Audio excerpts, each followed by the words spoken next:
एक नई तस्वीर खुलती जाती है और उसके आधार पर फिर बड़े फैसले आगे के लिए कदम तय किए जाते हैं। डॉक्टर राजेश, वैक्सीन को लेकर भी देखिए जो अलग अलग आंकड़े या सर्वे स्टडीज जो इशारा करती हैं, उसमें जो सबसे नई बात सामने आई है, पहली डोज के बाद कोवैक्सीन के मुकाबले कोविशील्ड ज्यादा एंटीबॉडीज बना रही है। हालांकि दूसरी डोज के बाद दोनों के रिजल्ट्स बेहतर हैं।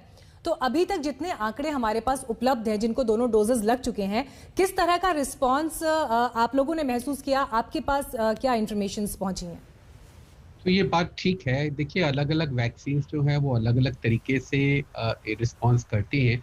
और जो कोवैक्सीन है, इसकी असली में जो प्रोटेक्शन है वो 4 हफ्ते बाद सेकेंड डोज लगाने के बाद, जो हम कहते हैं 2 हफ्ते बाद, तब आती है।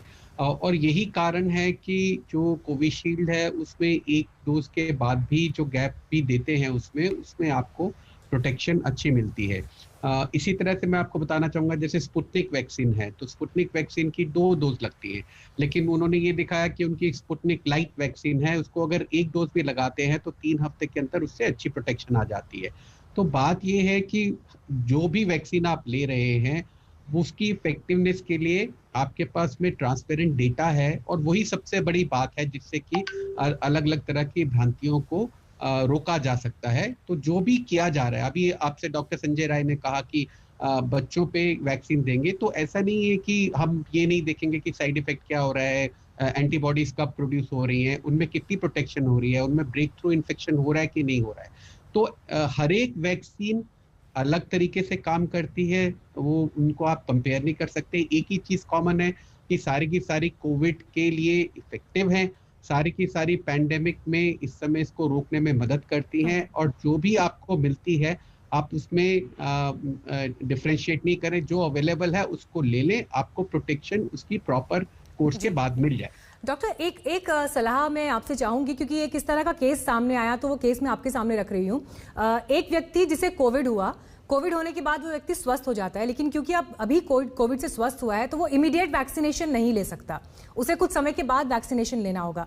लेकिन जब वही व्यक्ति अपना एंटीबॉडीज का टेस्ट कराता है और एंटीबॉडीज शरीर में 0 पाए जाते हैं, उस केस में उस व्यक्ति को क्या करना चाहिए?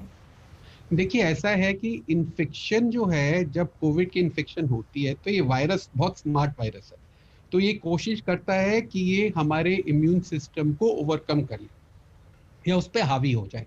इसलिए जब इन्फेक्शन होती है तो हमारी बॉडी की जो प्रोटेक्टिव रिस्पॉन्स होती है वो इतनी अच्छी नहीं होती है जितनी कि वैक्सीनेशन के बाद होती है, क्योंकि वैक्सीनेशन के समय हम एंटीबॉडी बना रहे हैं एक वायरस के लुक अलाइक या उसके कोई मिलते जुलती चीज से। हम साथ ही इन्फेक्शन से लड़ाई नहीं लड़ रहे हैं।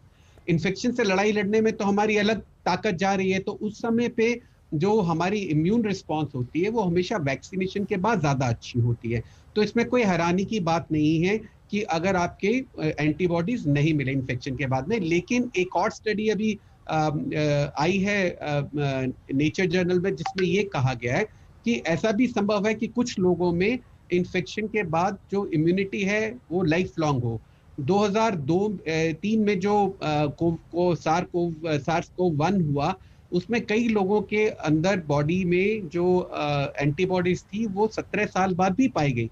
तो ये बात का ध्यान रखें कि आपकी एंटीबॉडीज, आपकी इम्यून रिस्पॉन्स एक कुछ हद तक एक इंडिविजुअल से भी डिटरमिन होती है कि आपकी जनरल हेल्थ कैसी है, आपका इम्यून सिस्टम कितना स्ट्रांग है और आप कितना स्ट्रांगली किसी चैलेंज को रिस्पॉन्ड करते हैं। डॉक्टर मनोज